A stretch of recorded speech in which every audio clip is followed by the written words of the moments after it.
नमस्कार, आप देख रहे हैं हेडलाइंस न्यूज। दिन भर की ताज़ा खबरों के लिए अभी सब्सक्राइब करें, साथ में बेल आइकन भी प्रेस कर लें। खबरों में आगे बढ़ने से पहले वीडियो को लाइक जरूर करें और अपने दोस्तों के साथ ज़्यादा से ज़्यादा शेयर करें। तमिलनाडु में कोरोना के बढ़ते मामलों को देखते हुए रविवार को पूर्ण लॉकडाउन लगाने का फैसला किया गया है। वहीं कर्नाटक में स्थितियों में सुधार आने के बाद साप्ताहिक बंदी के नियम को खत्म करने का भी निर्णय लिया गया है। भाजपा ने पंजाब चुनाव के लिए 34 उम्मीदवारों की पहली सूची जारी की है। भाजपा महासचिव दुष्यंत गौतम, अनिल बलूनी, केंद्रीय मंत्री हरदीप पुरी ने उम्मीदवारों की सूची जारी की है। 12 किसान करने वाले लोगों को 8 दलित, 13 सिखों को इस लिस्ट में जगह मिली है। केंद्रीय गृह मंत्री अमित शाह ने शुक्रवार को वाम दलों पर जमकर हमला बोला। इस दौरान उन्होंने कहा है कि राजनीतिक प्रतिद्वंदियों के खिलाफ हिंसा फैलाना कम्युनिस्ट का इतिहास रहा है। शाह ने त्रिपुरा के 50वें स्थापना दिवस पर वीडियो कॉन्फ्रेंस के जरिए एक समारोह को संबोधित किया। उन्होंने कहा है कि राज्य में 2018 में सत्ता में आई भाजपा की सरकार ने शांति बहाल की है और समाज के सभी वर्गों का विकास किया है। पर्यावरण से संबंधित सुरक्षा उपायों को जमीनी स्तर पर लागू करने के लिए अखिल भारतीय सेवा की तर्ज पर भारतीय पर्यावरण सेवा का गठन करने की मांग के साथ सुप्रीम कोर्ट में एक याचिका दाखिल की गई है। शुक्रवार को इस याचिका पर सुनवाई करते हुए सुप्रीम कोर्ट ने केंद्र सरकार से जवाब भी मांगा है। शीर्ष अदालत ने इस याचिका को लेकर केंद्रीय पर्यावरण मंत्रालय को नोटिस भी जारी किया है। एनडीए के पूर्व सहयोगी चिराग पासवान ने शुक्रवार को दावा किया है कि बिहार मध्यावधि चुनाव के लिए तैयार है, क्योंकि सत्तारूढ़ एनडीए के घटक दल एक दूसरे से उलझ गए हैं। चिराग ने दावा किया है कि जल्दी चुनाव की संभावना तब साफ हो गई जब मुख्यमंत्री नीतीश कुमार ने हाल ही में एक राज्यव्यापी दौरे की योजना बनाई। चुनावों का सामना करने तक वो ऐसा कभी नहीं करेंगे। उत्तर प्रदेश में आगामी विधानसभा चुनाव से पहले भाजपा ने अपने चुनावी अभियान की धार देने के लिए नया गीत लॉन्च किया। सपा के चुनावी गीत अखिलिए आए के बाद आज मुख्यमंत्री योगी आदित्यनाथ ने भारतीय जनता पार्टी का चुनावी गीत जारी किया। बीजेपी के उत्तर ट्विटर हैंडल से ट्वीट कर पार्टी ने इसकी जानकारी दी। इस थीम सॉन्ग की शुरुआती दृश्य में ही अयोध्या का भव्य राम मंदिर दिखाया गया है। साथ ही मेट्रो ट्रेन में प्रधानमंत्री नरेंद्र मोदी, योगी आदित्यनाथ भी दिखाई दे रहे हैं।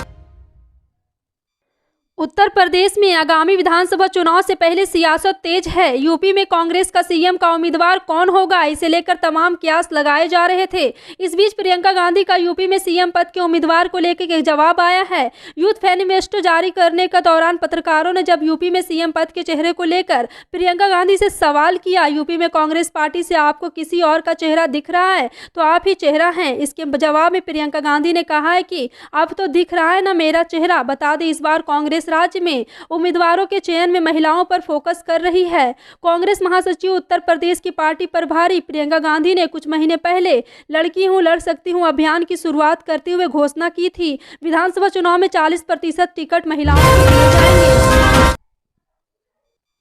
कोरोना वायरस के बढ़ते मामलों के मद्देनजर दिल्ली में लगाया गया वीकेंड कर्फ्यू फिलहाल नहीं हटेगा।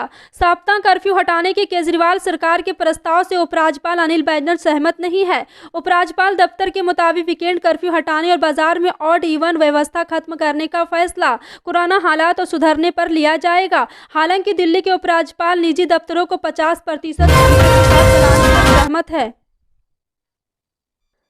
बॉलीवुड अभिनेत्री कंगना रनौत के विवादित ट्वीट के खिलाफ याचिका पर सुप्रीम कोर्ट ने सुनवाई से इनकार कर दिया है। सुप्रीम कोर्ट ने कहा है कि सोशल मीडिया पोस्ट पर पहले ही मामले दर्ज हो चुके हैं। पुलिस और यहां पे याचिकाकर्ता ने निजी शिकायत दी है, उस पर ही कार्रवाई करे। सुप्रीम कोर्ट ने कहा है कि आपराधिक मामलों में जनहित याचिका के तहत राहत नहीं मांगी जा सकती है। कोरोना के यहाँ पे शासन हर उल्लंघन के उपचार की व्यवस्था है। आप इस मामले में निजी शिकायत पर कार्यवाही को आगे बढ़ा सकते हैं।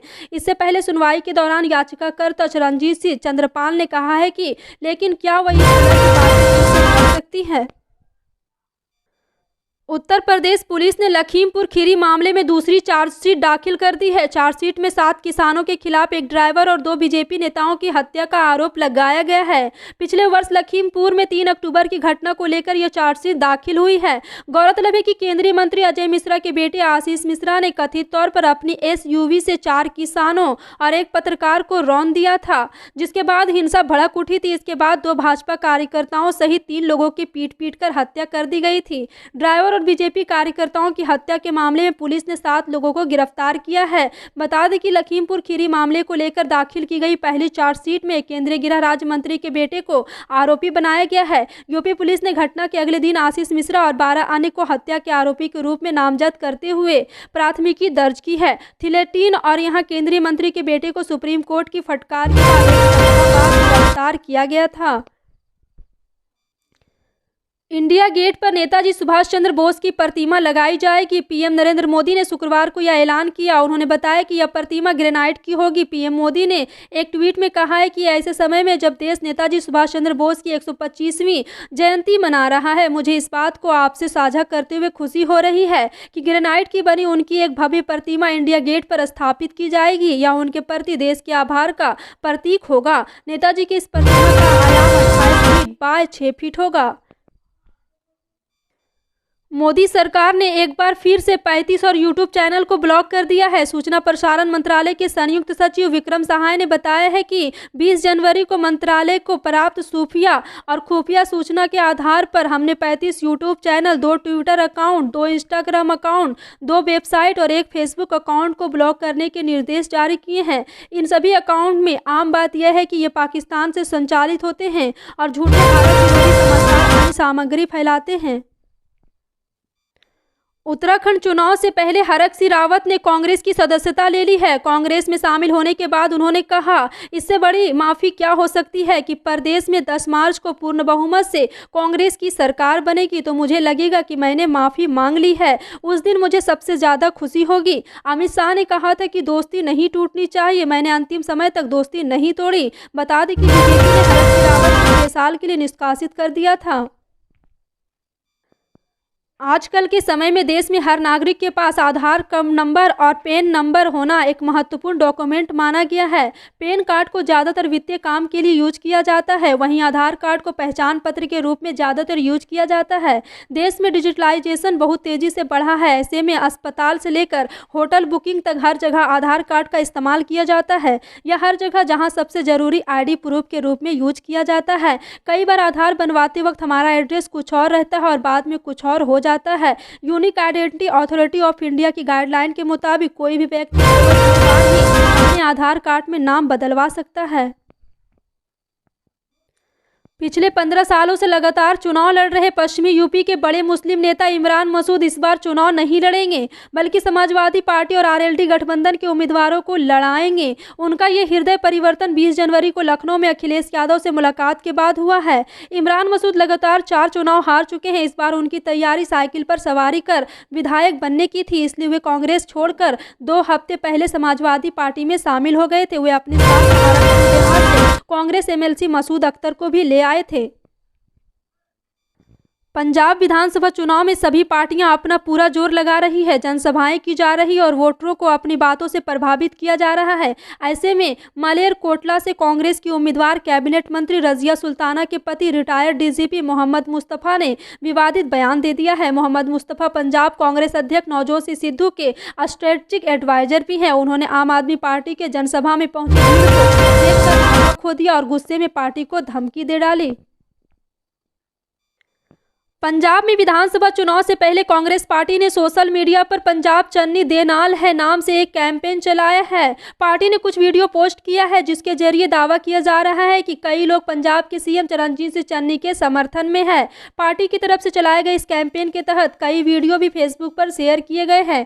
एक वीडियो में पार्टी के विधायक बरिंदर मीत सिंह को बीजेपी पर CM चन्नी के खिलाफ साजिश रचने के आरोप लगाते हुए सुना जा रहा है। वे आरोप लगा रहे हैं कि केंद्र सरकार अपने राजनीतिक विरोधियों के खिलाफ ED का इस्तेमाल कर रही है। श्री हरगोविंदपुर के एक युवक ने ED की एक चार्जशीट में कहा है कि केंद्र सरकार की आलोचना की और कहा है कि पंजाब चन्नी के साथ है।